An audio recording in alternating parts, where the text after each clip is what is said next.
আসসালামু আলাইকুম। সুপ্রিয় দর্শক, আজকের এই বিশেষ প্রতিবেদনে আপনাদের স্বাগত জানাই।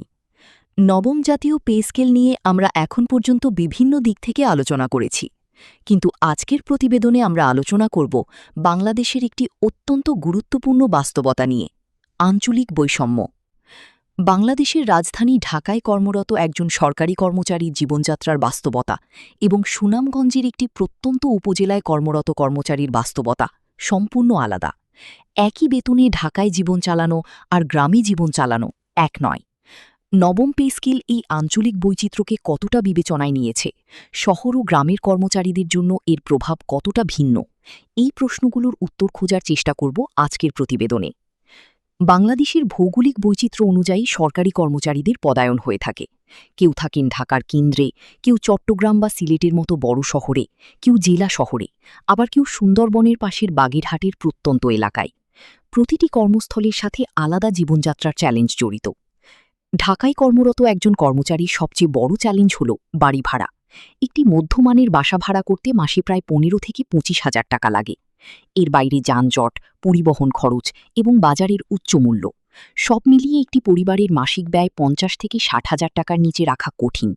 অথচ নিম্ন গ্রেডের একজন কর্মচারীর বেতন হয়তো ২০ থেকে ২৫,০০০ টাকা। এই ঘাটতি পূরণ করতে হয় ধার করে, সঞ্চয় ভেঙে বা পরিবারের সাহায্যে।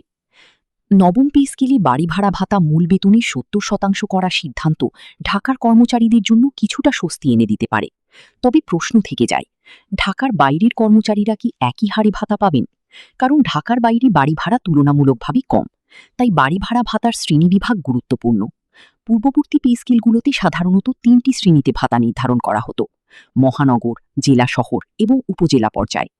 নবম পে স্কেলেও এই ধরনের শ্রেণীবিভাগ থাকবে বলে ধারণা করা হচ্ছে। এবার আসা যাক জেলা শহরের কর্মচারীদের প্রসঙ্গে। রাজশাহী, খুলনা, বরিশাল, রংপুরের মতো বিভাগীয় শহরগুলোতে জীবনযাত্রা ঢাকার তুলনায় কিছুটা সহজ। বাড়ি ভাড়া কম, যানজট কম, পণ্যের দামও তুলনামূলকভাবে কম। তবে সাম্প্রতিক বছরগুলোতে এসব শহরেও জীবনযাত্রার ব্যয় বেড়েছে। এছাড়া পেশাগত উন্নয়নের সুযোগও তুলনামূলকভাবে কম। ঢাকায় প্রশিক্ষণ, সেমিনার ও নেটওয়ার্কিংয়ের সুযোগ বেশি থাকলেও জেলা শহরে তা সীমিত। সবচেয়ে ভিন্ন বাস্তবতা হল প্রত্যন্ত বা উপজেলা পর্যায়ে কর্মরত কর্মচারীদের। ধরুন, একজন কৃষি কর্মকর্তা বান্দরবানের একটি দুর্গম এলাকায় কর্মরত। তার পরিবার হয়তো ঢাকায় বা চট্টগ্রামে থাকে, ফলে তাকে নিয়মিত যাতায়াত করতে হয়, যা একটি বড় আর্থিক চাপ। অনেক ক্ষেত্রেই নিত্য প্রয়োজনীয় পণ্যের দামও বেশি পড়ে পরিবহন ব্যয়ের কারণে। ইন্টারনেট দুর্বল, বিদ্যুৎ বিভ্রাট বেশি, চিকিৎসা সুবিধা সীমিত, সব মিলিয়ে জীবনযাত্রা কঠিন। এই কর্মচারীদের জন্য দীর্ঘদিন ধরে হার্ডশিপ ভাতার দাবি রয়েছে।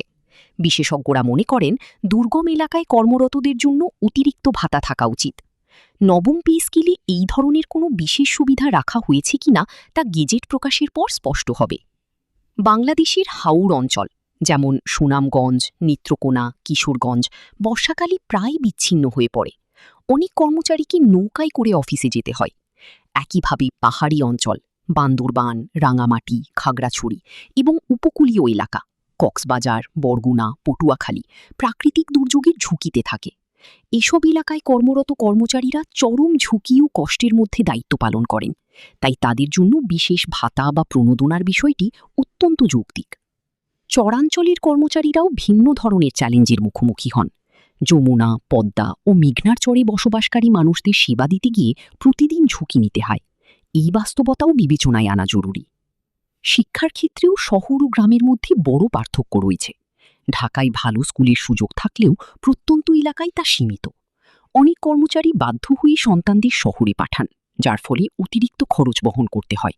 তাই শিক্ষা ভাতা বৃদ্ধি করলে প্রত্যন্ত এলাকার কর্মচারীরা উপকৃত হতে পারেন।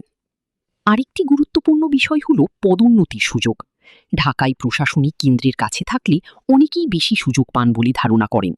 অন্যদিকে প্রত্যন্ত এলাকায় কর্মচারীদের ক্ষেত্রে এই সুযোগ তুলনামূলকভাবে কম থাকে। এই বৈষম্য কমাতে নীতিগত পরিবর্তন প্রয়োজন। সবশেষে বলা যায়, নবম পে স্কেল শুধু বেতন বৃদ্ধি নয়, এটি হওয়া উচিত একটি ন্যায়সঙ্গত ও বাস্তবভিত্তিক কাঠামো, যেখানে দেশের প্রতিটি অঞ্চলের কর্মচারীদের বাস্তবতা সমান গুরুত্ব পাবে। আঞ্চলিক বৈষম্য কমাতে কার্যকর পদক্ষেপ গ্রহণ করা এখন সময়ের দাবি।